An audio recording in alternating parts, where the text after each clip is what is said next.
ونستغفره ونعوذ بالله من شرور أنفسنا ومن سيئات أعمالنا من يهدي الله فلا مضل له ومن يضلل فلا هادي له وأشهد أن لا إله إلا الله وحده لا شريك له وأشهد أن محمدا عبده ورسوله أما بعد.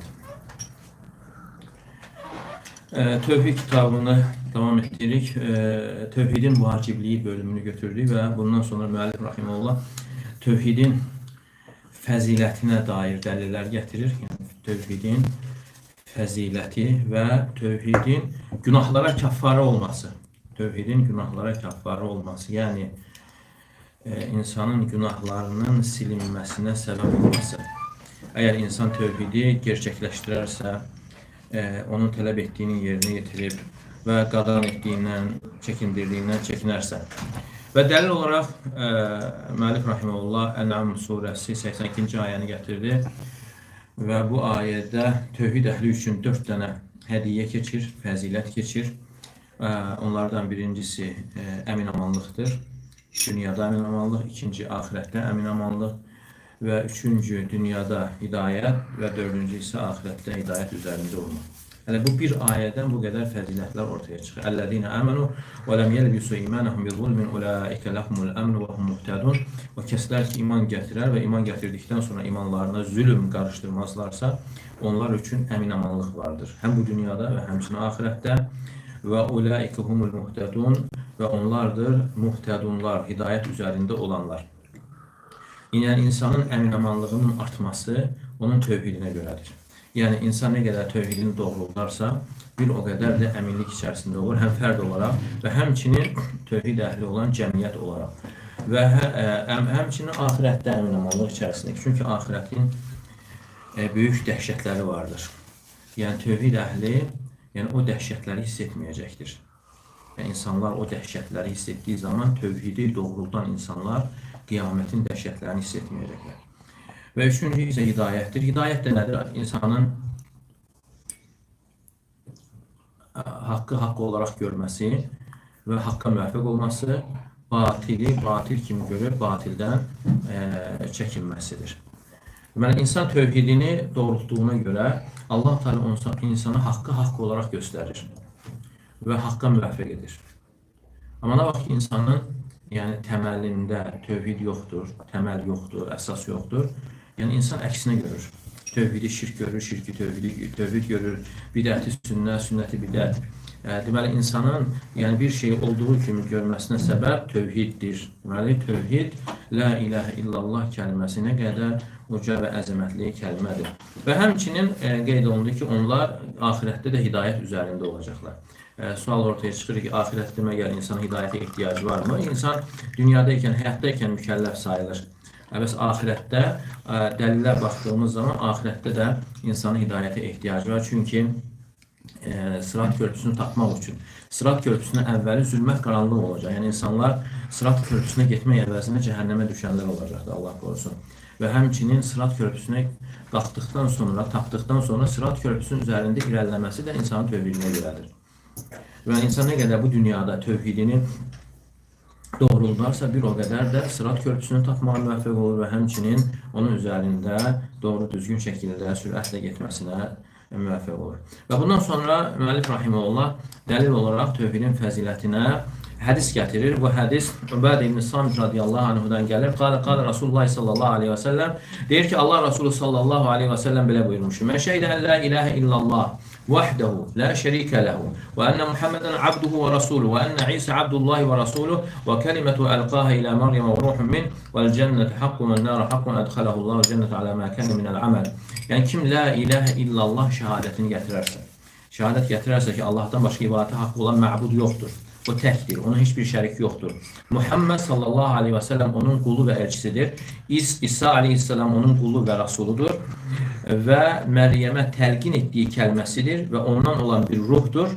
Və cənnətin haqq olmasına, cəhənnəmin haqq olmasına şəhadət gətirərsə, hansı əməl üzərində olmasına baxmayaraq Allah Teala onu cənnətə daxil edər. Yəni bu hədis Buxari Müslimdə keçir. İkisində ittifaq etdiyi hədislərdəndir. Burada 5 məsələ keçir. Yəni bu hədis özündə bunları əhatə etmişdir. Və ona görə qəlblər buna möhkəm şəkildə bağlanmalı və etiqad etməlidir, iman gətirməlidir.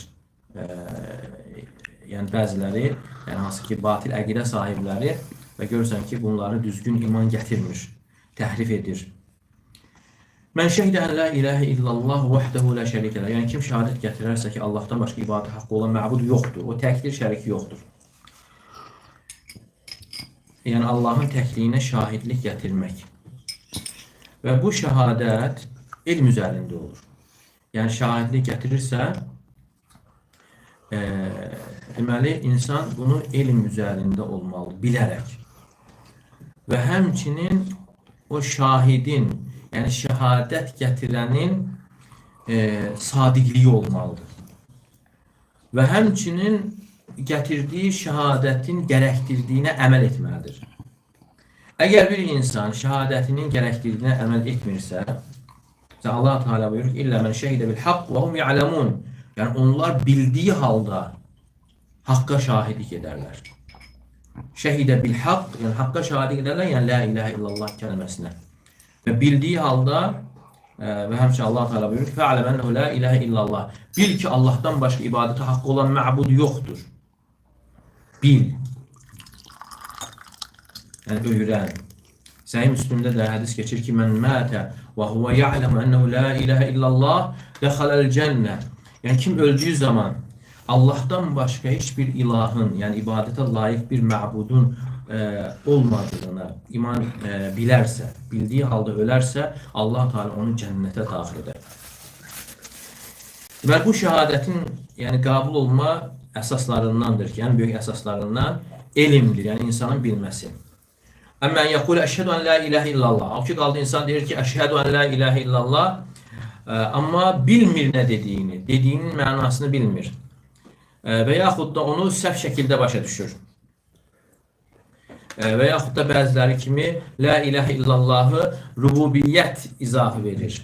Yəni bəziləri deyir ki, la xaliqə illallah. La ilahə illallah tərcümə edərkən, yəni Allahdan başqa yaradan yoxdur. Yəni belə tərcümə edənlər var. Və yaxud Allahdan başqa ruzi verən yoxdur. Allahdan başqa hər şeyə qadir olan yoxdur. Yəni bunlar, bu sözlər cümlə olaraq özü özlüyündə doğru sözlərdir. Amma la ilahə illallahın mənası olaraq doğru deyildir. Görürsən ki, deyirlər ki, la ilahə illallah mənası Allahdan başqa Rəbb yoxdur, xaliq yoxdur, ruzi verən yoxdur və sonra gelir, yəni qəbirdən, qəbirdə olanlardan kömək istəyir. Torpaqdan kömək istəyir, ağacdan kömək istəyir, daşdan kömək istəyir və elə güman edir ki, yəni onun faydası var. Yəni bu əməllər artıq, yəni o həm etdiyi bu əməllərin də la ilahə illallah zid olmadığını düşünür. Çünki la ilahə illallahı düzgün anlamayıb. La ilahə illallah kəlməsi, yəni iman gətirmək Allahdan başqa yaradan yoxdur və onun bu əməllərin, yəni buna zid deyil, yəni bu formada başa düşməsi, yəni ona bir fayda vermir. Yəni elə bil ki, insan buradan la ilahə illallah deyir və sonra ölüdən ruzi, evlad, şəfa istəyirsə, artıq dediyi sözü pozmuş olur. Hətta 1000 dəfə demiş olsa belə, 1000 dəfə la ilahə illallah, la ilahə illallah, yəni fayda vermir. Çünki buradan dili ilə deyir, amma əməlləri ilə yəni pozur. Necə ki, bir insan dəstəmaz alır namaz qılmaq üçün, sonra dəstəmazını pozur və gedir namaz qılmağa. Yəni bu insan namazı varmı? Namazı yoxdur. Və həmçinin insan la ilahə illallah deyirsə, onun dediyi la ilahə illallahın ona fayda verməsi üçün onun mənasını bilməlidir, onun dəlalətini bilməlidir. Yəni bilməlidir ki, la ilahə illallah dini təmiz şəkildə, heç nə qarışdırmadan, şərik qoşmadan Allaha ibadət etməsidir. Allah Teala'nı ibadətdə təkləşdirməsidir. Amma o ki qaldı insan la ilahə illallah deyir və biraz sonra deyir ki, mədəd ey filan kəs, yəni mədəd yardım istəmək. Yəni bu artıq la ilahə illallah əhlindən sayılmır. Və yaxud da ey filan kəs məni bu çətinlikdən çıxart. Və yaxud da ey filan kəs məni əlimdən tut, yəni ölülərə xitab edərək.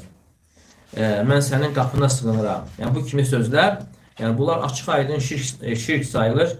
Yəni insan belə hərəkətlər edirsə, belə sözlər deyirsə, o la ilahə illallahın ona nə faydası olur?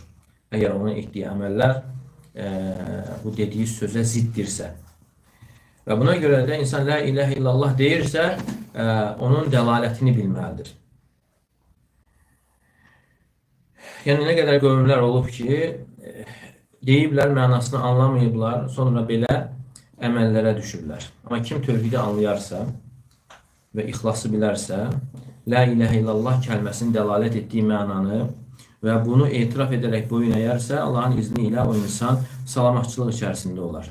Yəni batildən, şirkdən, zəlalətdən salamat olar. Ona görə birinci insan bilməlidir. La ilahe illallah kəlməsinin mənasını bilməlidir. Və həmçinin bundan sonra insanda sidq olmalı, doğruluq olmalıdır. Yəni əgər insan onu dili ilə deyirsə, qəlbi ilə də ona inanmalıdır. Yəni bu həqiqət onun qəlbində yerləşməlidir. Yəni Allah Teala'nı ibadətdə təkləşdirərək şirkdən uzaq olması. Əgər belə olmasa insan la ilahe illallah əhlindən olmur. Ona görə insan sadiq qəlbdən deməli. Tək dil ucu yox, dillə dediyi zaman onu qəlbi ilə anlayaraq və sidq ürəkdən deməlidir.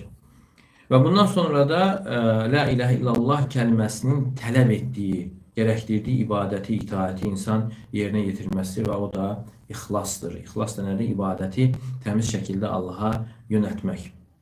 Yəni insan artıq elmlə, yəni bu tövhidi bilməklə, la ilahe illallah kəlməsini bilməklə artıq xristianların yolundan çıxmış olur. Hansı ki onlar bilməyərək əməl edirlər. Xristianlar əməl var onlarda, amma elmləri yoxdur. Elm üzərində etmirlər əməli. Və insan sidq ürəklə deməklə artıq münafiqlərdən uzaqlaşmış olur. Münafiqlərin yolundan çıxmış olur. Hansı ki onlar dilləri ilə deyirlər, amma qəlblərində isə onun əksini gizlədirlər. Və həmçinin insan la ilahe illallahı deyir, mənasını bilir, sonra onu sidq ürəklə deyir və ona əməl edirsə onun gərəkdirdiyinə və bununla da Yahudilərin yolundan çıxmış olur. Çünki Yahudilərdə elm var idi, bilirdilər, amma əməl etmirdilər. Ona görə bu tövhiddə bu əsaslar olmalıdır. Bilim, bilgi, elm, yəni sidq və əməl. Elm, doğruluq və əməl. La ilahe illallah cənnətin açarıdır.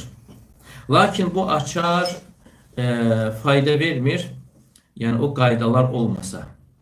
Hansı ki Quran və sünnədə gələn qaydalar olmasa. Buna görə Vahb ibn Münəbbih rahimehullah deyilir ki, məgər la ilahe illallah kəlməsi cənnətin açarı deyilmi? Deyir ki, bəli.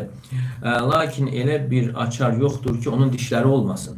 Əgər sən dişləri olan açarla gəlsən, sənin üçün açılar, qapı açılar. Əgər açarın dişləri olmazsa, sənin üçün açılmaz. Yəni bu da, yəni müəllif rahimehullah bunu gətirməklə bunu bildirir ki, la ilahe illallahın da yəni şərtləri, qaydaları vardır ki, onlar yerinə yetirilməlidir ki, la ilahe illallah kəlməsi insandan qabul olsun. Deməli, hədisdə keçir ki, mən şəhidə ən la ilahe illallah, yəni kim şəhadət gətirərsə ki, Allahdan başqa ibadət haqqı olan məbud yoxdur. Deməli, bu elə tövhid kəlməsidir. Nəfi və itbət. Tövhid nədir? İnkar və isbatdır. La ilahe inkardır, illallah isbatdır. Yəni bunların ikisi olmasa, ikisi birlikdə olmasa tövhid sayılmır. Əgər bir insan inkar edərsə, ilahları inkar edir, amma haqq olan məbudu isbat etməzsə, o müvahhid sayılmır. Tövhid əhli sayılmır. Amma kim isbat edərsə, inkar etməzsə, yenə müvahhid sayılmır. Yəni bir insan deyir ki, Allah var. Deyir ki, Allah var. Amma Allah var sözü insanı İslam'a daxil etmir. Nəyə görə? Allah var sözü şərikliyə mane olmur, şərikliyi aradan qaldırmır. Ona görə insan deməlidir ki, Allah var, amma Allahdan başqa ibadətə haqqı olan məbud yoxdur. Və ona görə tövhid bu iki şeylə hasil olur. İnkar və isbat. La ilahe inkar, illallah isbat. Mən şəhidən la ilahe illallah vahdehu la şərikə ləh. Və ənə Muhammədən abduhu və rasuluhu. Yəni kim şəhadət gətirərsə, Allahdan başqa ibadətə haqqı olan məbud yoxdur. O təkdir. Onun heç bir şəriki yoxdur. Elə bir ki, vahdehu la şərikə ləhu təkdir. Onun heç bir şəriki yoxdur. Bu isbatın təkididir, gücləndirilməsidir. La şərikə ləhu isə bu nəfyin, inkarın gücləndirilməsi, təkididir. Deməli, burada həm la ilahe illallah gəlir, sonra gəlir vahdehu təkdir, la şərikə ləhu. Yəni, təkidlə gəlir. Və ənə Muhammədən abduhu və rasul. Muhammed sallallahu aleyhi və səlləm Allahın qulu və rasuludur. Yəni kim insan şəhadət gətirməlidir ki, Peyğəmbər sallallahu aleyhi və səlləm quldur və həmçinin ona risalət verilib. Abduhu və rasuluhu. Yəni bu orta yol budur. Və həmçinin şərəfli bir məqam. Allahın qulu olmaq və həmçinin Allahın rasulu olmaq ən şərəfli bir məqamdır. Və Peyğəmbər sallallahu aleyhi və səlləm hədisində buyurur ki, "Lə tutruni kəmə ətratin nasara İsa ibn Maryam." Siz xristianlar Məryəm oğlu İsa'nı həddindən artıq şirkdikləri kimi məni şirkməyin. İnnəmə ənə abdun. Mən yalnız bir qulam. Fəqulu abdullahi və rasulu. Deyin, Allahın qulu və rasulu. Deməli, insan şəhadətdə bu iki şeyi cəm etməklə orta yolda olmuş olur. Həm ifrata varmaqdan və həmçinin əksinə təni etməkdən, aşağılamaqdan uzaq olmuş olur. Və deyəndə ki, abduhu, Peyğəmbər sallallahu aleyhi ve sellem abduhu, Allahın quludur, ifrata varmaqdan salamat olur. Çünki abd la yu'bad. Qul ibadət olunmaz. Əgər bir insan Peyğəmbər sallallahu aleyhi və səlləm Allaha xas olan rübubiyyət məsələlərini, Allahın haqlarından birini mənsub edərsə, bu artıq qul deməklə uyğun gəlmir.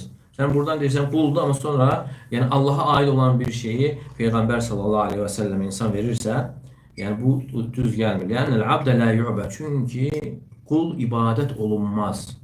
Abdun la yu'bad. Və leysə ləhu şeyun min xəsaisir Rabb. Allaha aid olan onun xüsusiyyətlərindən heç biri Peyğəmbər sallallahu aleyhi və səlləmdə yoxdur. Allah Teala buyurur ki, "Qul innəmə ənə bəşərun mislukum." De ki, mən sizin kimi bir bəşərəm. Bəşər, Peyğəmbər sallallahu aleyhi və səlləm insan övladıdır. Amma ona risalət verilib və nemətlər içərisində də ən uca nemət Allah Teala'nın quluna risalət verilməsidir. Və Muhammed sallallahu aleyhi və səlləm yaranmışlar içərisində ən üstün, ən əfsəl kimsədir. Amma bununla yanaşı ibadət oluna bilməz. Ondan çətinlikdə yardım istənilə bilməz. Evlad, şəfa, ruzi ondan istənilə bilməz. O məxluqdur. Amma məxluqlar içərisində ən ucasıdır. Amma Rasuluhu isə, sən deyəndə ki, Rasuluhu artıq bəzilər Peyğəmbəri və Peyğəmbərləri aşağılayırlar. Hətta olublar Peyğəmbərləri öldürür öncə Yahudilər. Bununla sən Peyğəmbər s.ə.v ucaltmış sayılırsan. Lənnə Rasul yutah. Çünki Peyğəmbər itaat olunur, tabi olunur, amma ibadət olunmur. Allah Teala buyurur, وَمَا أَرْسَلْنَا مِنْ رَسُولٍ إِلَّا لِيُطَاعَ بِإِذْنِ اللّٰهِ. Biz elə bir Rasul göndərmədik ki, Allahın izni ilə ona itaat olunmaz. Hər göndərilən Rasul ona itaat olunması üçün, onun dediklərinə tabi olunması üçün göndərilmişdir. İnsanın etiraf etməsi ki, Muhammed sallallahu aleyhi və səlləm Allahın Rasuludur, onun əmr etdiyini tabi olmalı və onun verdiyi xəbərləri təsdiq etməli. Peyğəmbər sallallahu aleyhi və səlləm xəbər verirsə, insan onu təsdiq etməli. Allah Teala buyurur, İnnehu lehaqqun misləmə ənnəkum tantiqun. Necə ki, siz danışığınıza şək etmirsiniz və o cürdə haqdır. Peyğəmbər sallallahu aleyhi və səlləmin dedikləri. İnnehu lehaqqun misləmə. İnsan görsən öz danışığına şək eləmir. Və o cür bilməli ki, Peyğəmbər sallallahu aleyhi və səlləmin verdiyi xəbərlər doğrudur. Təsdiq etməli. Əgər təsdiq etmirsə, onun Muhammed Rasulullah şəhadətində də problem artıq hasil olur. Və onun qadağalarından çəkinməlidir. Hətta Peyğəmbər sallallahu əleyhi və səlləm xəbər verir ki, vaxt gələcək, birisi taxtda oturduğu halda mənim əmirlərimdən, qadağalarımdan biri gələcək və deyəcəkdir ki, biz Quranda nə halal görürsə onu halallaşdırır, nə haram görürsə haramlaşdırır. Mənim əmirlərimi, qadağalarımı qəbul etməyəcək. Əgər Peyğəmbər sallallahu əleyhi və səlləm belə bir halın ortaya çıxmasından əvvəldən xəbər verir. Hansı ki, bəzi insanlar, hədisləri qəbul etməyənlər. Hədisləri qəbul etməyənlər, alimlərin demək olar ki, yekdir rəyinə görə müsəlman sayılmır. Müsəlman sayılmır təhlükə. Çünki o insanlar Quranı da qəbul edəmirlər. Əgər Quranı başa düşsəklər, hədisləri də onlara qəbul edərdilər. Deməli, burada keçən və əşhədu ənə Muhammədən abduhu və rasuluh. Sən şəhadət gətirəndə ki, şəhadət verirəm, Muhammed sallallahu aleyhi və səlləm onun qulu və rasuludur. Bu orta yoldur. İfratla təfritin arasıdır. Çünki insanlar var, Peyğəmbəri ilahlıq dərəcəsinə qaldırıblar, ibadət edirlər. İnsanlar da var, söyür, təhqir edir, aşağılayırlar. Amma əhl-i sünnə deyir ki, Peyğəmbər sallallahu aleyhi və səlləm quldur və eyni zamanda rasuldur. Qul o deməkdir ki, ona ibadət oluna bilməz. Rasul isə onu bildirir ki, Peyğəmbər s.ə.v yaranmışlar içərisində ən üstündən əfsəlidir. Və ənə İsə və həmçinin İsa aleyhissalam Abdullah və Rasulu Allahın qulu və elçisidir. Və bu da həmçinin ifrat və təfrid arasında orta yoldur. Necə ki, xristiyanlar İsa aleyhissalamı Allahın oğlu bu cür qaldırıblar və yahudilər isə onu aşağılayıblar. Amma əhl-i sünnə, müsəlmanlar isə deyirlər ki, İsa Allahın quludur. Yəni yenə o ilah deyil, Allah deyil və həmçinin Rasulu, Allahın qulu və Rasuludur. Və kəlimətu əlqah ilə Məryəm və Məryəmə təlqin etdiyi kəlməsidir. Yəni İsa aleyhissalam Allah Teala'nın Məryəmə təlqin etdiyi kəlməsidir. Və burada kəlmə yəni Allaha izafə olmuşdur. Və Allah Teala'nın kəlmələri, kəlam ümumiyyətlə sifətdir Allah Teala'nın sifətlərindən və bu da iki yerə bölünür. Var qədəri, bir də var şəri. Məsələn, qədəri odur ki, qədəri kəlmələri ol deməklə olur. Ol deməklə, bir də var dini kəlmələri. Amma burada isə nəzərdə tutulan qədəri kəlməsidir, kövni kəlməsidir. Yəni, İsa aleyhissalam kəlamın özü deyil. Yəni, kəlamla olmuşdur. Yəni, Allah Teala ol deməklə İsa aleyhissalam olmuşdur. Kəlimətuhu və kəlimətu. İsa aleyhissalam kəlimetullah. İsa aleyhissalam Allahın kəlməsidir. Nəyə görə Allahın kəlməsi deyilir? Çünki Allahın kəlməsi ilə, yəni sözü ilə olmuşdur.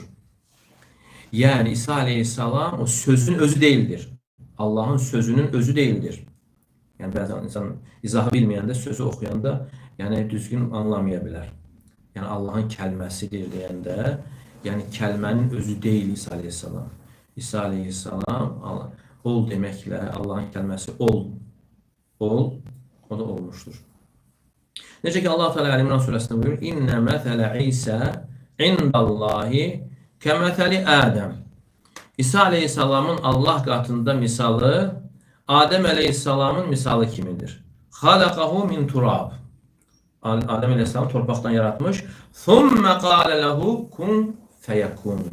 Sonra ona ol demiş, o da dərhal olmuşdur. Və beləcə də İsa aleyhissalam da Allahın kəlməsi ilə olmuşdur. Allah Teala kun demiş, kun yəni ol deməkdir. Fəkənə dərhal olmuşdur. Və bunun mənası budur. Allahın kəlməsi deyiləndə burada düzgün başa düşməmiz olur ki, yəni İsa aleyhissalam kəlmənin özü deyildir. Yəni İsa aleyhissalam kəlmə ilə olmuşdur. Yəni o Allah Teala ol deməklə İsa aleyhissalam yaranmışdır, olmuşdur. Və alimlər belə bir məqamda deyirlər ki, məsdər Allaha izafə olunduğu zaman, məsələn, sözdür, rəhmətdir, əmirdir. İdə ulifə ilallah təratan yuradi bir sıfə. Bəzən izafə olunur, nəzərdə sifət tutulur. Allahın sifəti. Və bəzən də o sifətin əsəri, üzərində yarandığı məsələlər nəzərdə tutulur. Və bu da nədən başa düşülür? Yəni, siyaqdan. Siyaq nədir? Cümlədən, ayədən və onu düşünməkdən, başa düşməkdən ortaya çıxır. Necə ki, Allah Teala ilahi hədisdə cənnətə deyir ki, cənnətə əntə rəhməti, sən mənim rəhmətimsən. Rəhməti, yəni bu Allaha nisbət olunub, rəhmət və cənnət isə Allahın sifəti deyil. Cənnət Allahın sifəti deyil. Sadəcə bu sifətin əsəridir. Rəhmət sifətinin cənnət əsəridir. Əl-masdaru ilə udifə ilallah, deməli məsdər Allaha izafə olunduğu zaman, nisbət olunduğu zaman bəzən sifət nəzərdə tutulur və bəzən də onun üzərində yaranan əsər nəzərdə tutulur. Və burada da keçən kəlimətuhu, yəni İsa aleyhissalam Allahın kəlməsidir deyildiyi zaman burada nəzərdə tutulan onun üzərində yaranan əsər. Çünki İsa aleyhissalam Allahın kəlməsi ilə, ol deməsi ilə yaranmışdır. Və kəlimətu əlqah ilə Məryəm, Məryəmə təlqin etdiyi kəlməsidir. Və ruhun minhu, və ondan olan, Allahdan olan bir ruhdur. Həmçinin bunu da düzgün başa düşməliyik. Və burada da ruh Allaha nisbət olunmuşdur. Və burada izafə, nisbət olunmaq, yaratmaq mənasındadır. Yəni, onun şərəfli olmasını bildirir. Necə ki, Allah Teala Kur'an'da buyurur: "Ve sahhara lekum ma fis semavati ve ma fil ardı cemi'an minhu." Yani Allah Teala sizin için göylerde ve yerde olanı ram etmiştir. Onların hamısı, yani göyler, yerler ve arasında olanlar ondandır. Yani Allah'tandır. Yani Allah'tandır deyildiği zaman, yani kimse yani başa düşebilir mi ki göyler Allah'ın bir hissesidir? Yani burada Allah'tandır, yani Allah Teala tarafındandır, onu var etmek, yaratmak bakımından. Yani bir de var mesela başka ayette Allah Teala buyuruyor: "Tenzilul kitabi la raybe fihi min rabbil alemin." Yani kitabın nazil edilmesine hiçbir şek şüphe yoktur. Bu alemlerin Rabbi tarafından nazil edildi. Yani bu ise artık ne vəsfdir? Kelam Allah'ın vəsfidir. Ama göylər isə Allah Teala'nın yarattığıdır. Yani bir sifət deyildir. Deməli, buna fəmə yuqalu fihi min Allah la yaxlu min hal. Deyiləndə ki Allah'tandır. İki haldan biri olabilir. İmmə yekuna aynan qaimatan bi nefsiha. Buna dikkat etmek lazım. Ya o özü özlüğünde duran bir şeydirsə, özü özlüğünde ve onun Allah'a nispət olunması o yaradılış baxımındandır ve həmçinin hörmət, təşrif baxımındandır. Ve həmçinin burada da deyilir ki ve ruhun minhu. Yani İsa Aleyhisselam Allah'tan olan bir ruhdur. Yani Allah'ın yarattığı ruhlardan biridir. Ama ma lem yekun aynen qaimeten bi nefsiha ve innema kana vasfan la yakun illa bi gayri fe idafatu ila Allah idafatu vasfin. Ama o ki kaldı, o nispet olunan, izafe olunan, özü özlüğünde duran bir şey değilse, özü özlüğünde, onda artık nəzərdə tutulan sifətdir. On sifət olur artıq. Necə ki bu ayədəki kimi Səcdə surəsində keçən Tenzilul kitabi la raybe fihi min rabbil alemin. Kitabın nazil edilmesinde, alemlerin Rabbi tarafından nazil edilmesinde hiçbir şek şüphe yoktur. Deməli söz özü özlüğünde olabilmir. Yani onu kimse deməlidir ki söz olsun. Deməli kelam o deməkdir ki Allah'ın vəsfidir. Və yaxud məsələn başqa yerlərdə Allah Teala deyir Allah'ın evi. Ev, məscidlər Allah'ın evləri. Və yaxud da Allah'ın dəvəsi Quranda keçir. Dəvə özlüyündə duran bir məxluqdur. Deməli bu nəyi bildir? Allah'ın dəvəsi deyilən bu sifət deyil. Bu şərəfləndirmək üçün olan bir nisbətdir. Onun şərəfləndirilməsini bildirir. Yəni o məxluqdur, vəs deyil. Yəni sifətlə məxluq arasındakı fərqə yəni diqqət yetirilməlidir. Deməli kəlam məxluq deyildir. Yəni Quran Allah'ın kəlamıdır, məxluq deyil, Allah'ın sifətidir. Demək ki bunların arasında ayıra bilmirsə iki bölümü də eyni hesab edir ve bununla da artık doğru yoldan azmış sayılır. İmmə yecəl kul dəlik minəllah xalqan. Ya bunlar hamısını yaradılış baxımından Allah Teala tərəfindən edir ki o da məxluq hesab edir. Məsələn necə ki bəziləri Qurana Allah'ın kəlamına məxluq deyilir. Və yaxud da hamısını vəsf olarak hesab edir. Yəni sifət olarak. Yani bu iki məzhəbdə zəlalət və batil vardır, batildir. Ya məxluqatı vəsflərə keçirir, yəni vəsf adlandırır. Necə ki hülul əqidəsində olduğu kimi və ya vəhdətül vücud əqidəsi kimi. Və yaxud da Allah'ın sifətlərini inkar edirlər. Necə ki inkarçılar kimi. Necə onlara deyik, nufətus sifət, yəni sifətləri inkar edənlər. Deməli, xülasə olaraq və ruhun minhu, yəni İsa Aleyhisselam Allah'ın ruhudur, ondan olan ruhdur deyiləndə mənası nədir? Allah Teala'nın yarattığı ruhlardan biridir. Yəni Allah'ın ruhu deyil. Yəni Allah'ın, yəni onun Allah'a nispət olunması, yəni yaradılış baxımındandır və eyni zamanda onun hörmətləndirilməsi üçündür. Deyiləndə Allah'tan olan ruhdur, yəni o hörmətli bir zatdır. Vel cenne hakkun ve nar hakkun, yani cennetin hak olmasına, cehennem hak olmasına şehadet getirerse Allah Teala onu cennete dahil eder. Yani şehadet getirir ki cennet haktır. Allah Teala onu yaradıp evliyalarına, salih bendelerine bir keramet diyarı olarak ve orada heç bir gözün görmədiyi, heç bir qulağın eşitmədiyi, heç bir bəşər qəlbinin duymadığı nimətlər hazırlamışdır və buna iman gətirir və bilir ki, Allah Teala onu yaradıb, artıq mövcuddur. Yəni cənnət hal-hazırda mövcuddur. Və həmçinin bu barədə gələn dəlillərə iman gətirir və orada olan nemətlərə, müxtəlif sinif nemətlərə və həmçinin əhlinə iman gətirir ki, onlar cənnət əhli əbədi olaraq qalacaqlar və ən üstün nemətləri onlar əldə edəcəklər cənnətdə və orada göz aydınlığı olacaqdır, sevinç, ləzzət olacaq, qəlbin sevinci və həmçinin iman gətirir cənnət haqdır və onun imanı və ennəhə muaddə li əvliyai, yəni o Allahın dostları üçün hazırlanmışdır. Yaxud hədəl iman, yəni bu iman insandan gərəkdirir ki, əməl eləsin. Cənnət əhli olmaqdan ötürü əməl eləsin və həmçinin cənnətdən uzaqlaşdırılan əməllərdən də uzaq olsun. Və həmçinin etiqad edər, şəhadət gətirərsə ki, cəhənnəm haqdır, cəhənnəmin də haqq olmasına, yəni iman gətirir ki, cəhənnəm mövcuddur.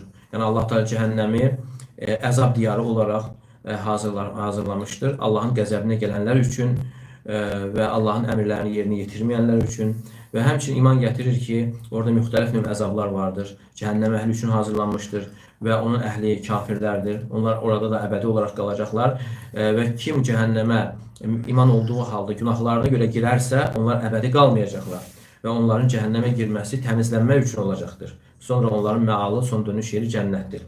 Deməli, cəhənnəmə iman gətirir ki, o haqdır. Və bu iman da insandan gərəkdirir ki, cəhənnəmi qazandıran əməllərdən uzaq olsun. Və bacardığı qədər nəfsinə qarşı çalışsın ki, o əməllərdən, cəhənnəmə aparan əməllərdən çəkinsin. Çünki bu iman insandan bunu gərəkdirir. Məsələn, insan deyirsə, cəhənnəm var, amma sonra heç bir əməl eləmir.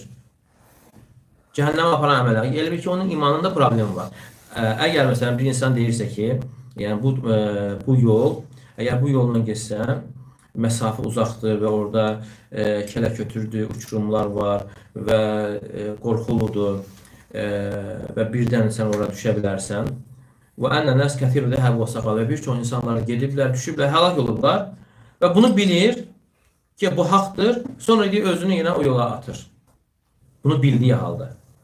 Əgər insanda doğru iman olarsa, yəni cəhənnəm haqdır, yəni o cəza diyarı üçün hazırlanmışdır, cəza diyarıdır, əzab diyarıdır.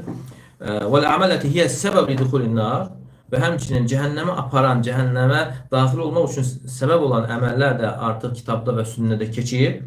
Əgər bunu iman gətirirsə, insan artıq bu əməllərdən uzaq olmağa çalışmalıdır. Və bu 5 şey Peyğəmbər s.ə.v gətirir bir yerdə və insan bu 5 şeyi etiqad edərsə, bunun savabı nədir? Ədxələhullahul cənnətə alə məkən minəl əməl. Allah Teala onu hansı əməl üzərində olmasına baxmayaraq cənnətə daxil edər. Kim bu 5 şeyə şəhadət gətirərsə, Allah Teala onu əməlindən asılı olmayaraq cənnətə daxil edər. Biri burada 2 görüş var alimlərin. Ədxələhullahul cənnətə alə məkən minəl əməl salih əv talih. Yəni o salih, yəni yaxşı və pis əməl olmasına baxmayaraq, yəni hətta və inkən ində o mağaz, baxmayaraq ki, insanda günahlar var, şirk yoxdur, şirkdən aşağı, küfürdən aşağı günahlar var. Zamanəkən hədə duxul əvvəliyən və yaxud ola bilər ki, bununla yanaşı birbaşa cənnətə girir, yəni cəhənnəmə girmədən və yaxud da təmizləndikdən sonra ədxələhullahul cənnə, Allah Teala onu cənnətə daxil edəcəkdir. Digər insan imanını kamilləşdirərsə, ilk girənlər də olacaq. Necə ki, bu sonraki bölümdə gələcək, kim tövhidi gerçəkləşdirərsə.